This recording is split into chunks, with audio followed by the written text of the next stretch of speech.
എല്ലാ ട്രേഡേഴ്സിനും എല്ലാ ഇൻവെസ്റ്റേഴ്സിനും മറ്റൊരു വീഡിയോയിലേക്ക് ഹാർദമായ സ്വാഗതം. അന്താരാഷ്ട്ര വിപണിയിൽ ഇപ്പോൾ ക്രൂഡ് ഓയിൽ വില നല്ല രീതിയിൽ താഴ്ന്നിട്ടുണ്ട്. പക്ഷെ അതിൻ്റെ ഗുണഫലങ്ങൾ നമ്മുടെ ജനങ്ങൾക്ക് കിട്ടിയിട്ടുണ്ട്. പെട്രോളിനെയും ഡീസലിനും ഗ്യാസിനും അതിനനുസരിച്ച് വില കുറഞ്ഞിട്ടുണ്ട്. വില വർധന എടുത്തു കളയുന്ന ആ സമയത്ത് സർക്കാർ നമ്മളോട് പറഞ്ഞത് എന്താണ്? അതായത് അന്താരാഷ്ട്ര വിപണിയിൽ നടക്കുന്ന വില വ്യതിയാനങ്ങൾക്കനുസരിച്ച് നമ്മുടെ മാർക്കറ്റിലും അതിൻ്റെ ഗുണങ്ങളോ അല്ലെങ്കിൽ ദോഷങ്ങളോ ഉണ്ടാകുമെന്ന്. അതായത് അന്താരാഷ്ട്ര വിപണിയിൽ വില കുറയുമ്പോൾ നമുക്കതിൻ്റെ ഗുണങ്ങൾ കിട്ടുകയും അന്താരാഷ്ട്ര വിപണിയിൽ വില കൂടുമ്പോൾ ക്രൂഡ് ഓയിൽ വില കൂടുമ്പോൾ അതിന് ആനുപാതികമായി ഇവിടെ വില കൂടുകയും ചെയ്യുമെന്നാണ് അന്ന് സർക്കാരുകൾ നമ്മളോട് പറഞ്ഞ് ബോധിപ്പിച്ചത്. എന്നാൽ ഇപ്പോൾ എന്താണ് സംഭവിച്ചത്? അന്താരാഷ്ട്ര വിപണിയിൽ വില കൂടുമ്പോൾ സ്വാഭാവികമായിട്ട് വില കൂട്ടുകയും വില കുറയുന്ന സമയത്ത് വില കുറയ്ക്കാതിരിക്കുകയും ചെയ്യുന്ന ആ ഇരട്ടത്താപ്പാണ് ഇപ്പോൾ നടക്കുന്നത്. നമുക്കതിനെക്കുറിച്ച് വിശദമായിട്ട് ഈ വീഡിയോയിലൂടെ പോകാം. അതായത് ഇതിനെ എന്താണ് നമ്മൾ പറയാം? സത്യമായ ഒരു പകൽ കൊള്ള എന്നാണ് നമുക്കറിയാം. നമ്മുടെ ജനങ്ങളെ കൊള്ളയടിക്കുന്നു ഓയിൽ കമ്പനികൾ. ജനങ്ങളെ ബന്ദികളാക്കി സർക്കാർ നടത്തുന്ന പകൽ കൊള്ള എന്ന് പച്ച മലയാളത്തിൽ നമുക്ക് പറയാം. പാചകവാതക വിലയിൽ 50 രൂപയുടെയും പെട്രോൾ ഡീസൽ അധിക എക്സൈസ് നികുതിയിൽ 2 രൂപയുടെയും വർധന വരുത്തിയ സർക്കാർ നടപടിയെ നമ്മൾ പകൽ കൊള്ള അല്ലാതെ എന്ത് വിളിക്കും? രാജ്യാന്തര വിപണിയിൽ ക്രൂഡ് ഓയിൽ വില റെക്കോർഡ് നിലയിലേക്ക് കൂപ്പുകുത്തിയപ്പോൾ വിലക്കുറവിന്റെ ആനുകൂല്യം ഉപഭോക്താക്കളായ നമുക്ക് കിട്ടേണ്ടതിന് പകരം അപ്പാടെ ഒന്നും നമുക്ക് കിട്ടുന്നില്ല. അതിന് സർക്കാരിന് എന്ത് ന്യായീകരണമാണ് പറയാനുള്ളത്? അതായത് അഡ്മിനിസ്ട്രേറ്റീവ് പ്രൈസ് മെക്കാനിസം APM അവസാനിച്ച് ഇന്ധന വില നിർണയ അധികാരം സർക്കാരിൽ നിന്ന് എണ്ണ കമ്പനികളിലേക്ക് കൈമാറുമ്പോൾ എന്തായിരുന്നു സർക്കാർ പറഞ്ഞത്? നമ്മൾ വീണ്ടും ഓർക്കണം. രാജ്യാന്തര മാർക്കറ്റിലെ വില നിലവാരത്തിൽ വരുന്ന വ്യതിയാനത്തിന്റെ ഗുണഫലം ഉപഭോക്താക്കൾക്ക് നൽകാനാണ് ഈ നടപടി എന്നാണ് അന്ന് സർക്കാരുകൾ നമ്മളോട് പറഞ്ഞത്. അപ്പൊ അവിടെ വില കുറയുമ്പോൾ ഇവിടെയും പെട്രോളിന് വില കുറയുമെന്നും അതിന്റെ ഗുണഫലങ്ങള് നമ്മുടെ ജനങ്ങളുടെ പോക്കറ്റിലേക്ക് എത്തുമെന്നുമായിരുന്നു അന്ന് സർക്കാരുകൾ നമ്മളോട് പറഞ്ഞത്. നമുക്ക് അന്ന് നമ്മൾ കേട്ടപ്പോൾ അത് ഗംഭീരമായിട്ട് ചിലർക്കെല്ലാം അത് തോന്നി. ആകർഷകവും യുക്തിസഹവുമായ ഒരു വാഗ്ദാനമായി നമ്മൾ അതിനെ കണ്ടു. അതിനുശേഷം എല്ലാ മാസം 1-ാം തീയതിയും 15-ാം തീയതിയും വില അതിനനുസരിച്ച് പുനഃക്രമീകരിക്കുന്ന അല്ലെങ്കിൽ നിർണയിക്കുന്ന ഒരു സംഗതി അവിടെ വന്നു. അപ്പോൾ കുറച്ച് വിലയിൽ കുറച്ച് വ്യത്യാസങ്ങൾ ആ സമയത്തെല്ലാം വന്നിരുന്നു. പിന്നെ വിലകൾ 50 പൈസ 1 രൂപ വെക്കുമ്പോൾ നമ്മൾ അതിനോട് പൊരുത്തപ്പെട്ടു. എന്നാൽ മറ്റൊരു കാര്യം സംഭവിച്ചു. അതായത് ക്രൂഡ് വില കൂപ്പുകുത്തിയപ്പോഴൊക്കെ വിലക്കുറവ് പ്രതീക്ഷിച്ച നമുക്ക് തെറ്റുപറ്റി. വർഷങ്ങൾ കാത്തിരുന്നിട്ടോ അങ്ങനെ ഒരു പ്രതിഭാസം സംഭവിക്കുന്നേ ഇല്ല. മറിച്ച് വില കൂടിയപ്പോഴൊക്കെ അതിന് ആനുപാതികമായി ഇവിടെ പെട്രോളിനും ഡീസലിനും വില വർദ്ധിച്ചു കൊണ്ടിരുന്നു. അപ്പൊ ഇതിനൊരു വൺ വേ ട്രാഫിക് ആയിട്ട് നമുക്ക് കാണാനായിട്ട് സാധ്യത. വില കൂടുമ്പോൾ ഇവിടെയും വില കൂടുന്നു, വില കുറയുമ്പോൾ അതായത് ടേൺ ചെയ്ത് വരുമ്പോൾ വില കുറയുന്നില്ല. അതാണ് ഇവിടുത്തെ ഒരു സത്യാവസ്ഥ.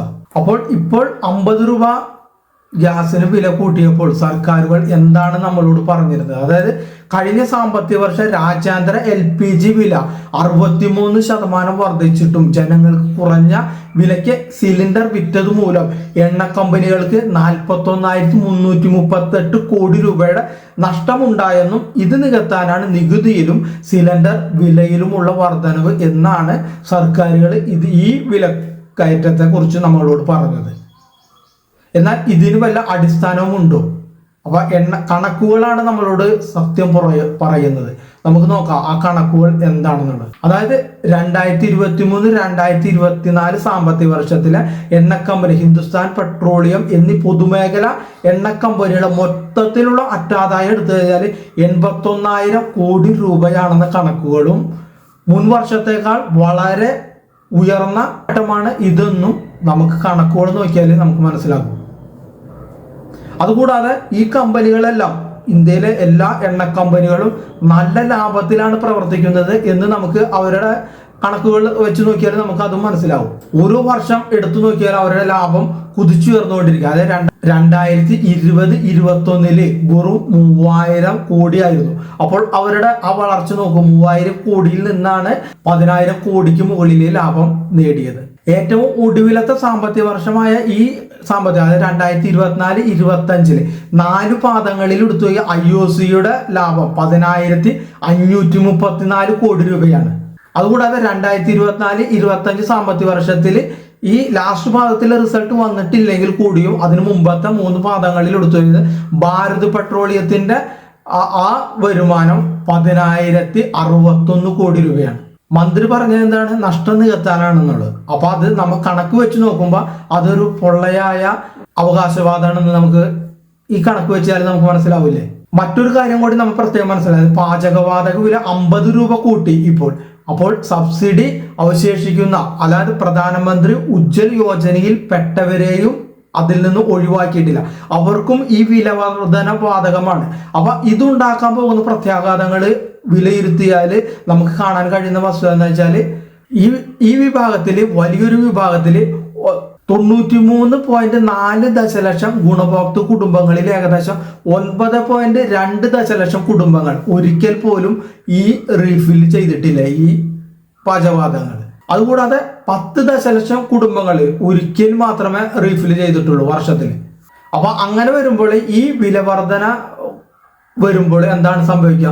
അപ്പൊ ഇവരെല്ലാം ഇതിൽ നിന്ന് അകറ്റപ്പെടും, ഈ ഉജ്ജ്വൽ യോജനയിൽ നിന്ന് അകറ്റപ്പെടും. അതാണ് ഇതിൽ നിന്ന് വരുന്ന മറ്റൊരു സംഗതി.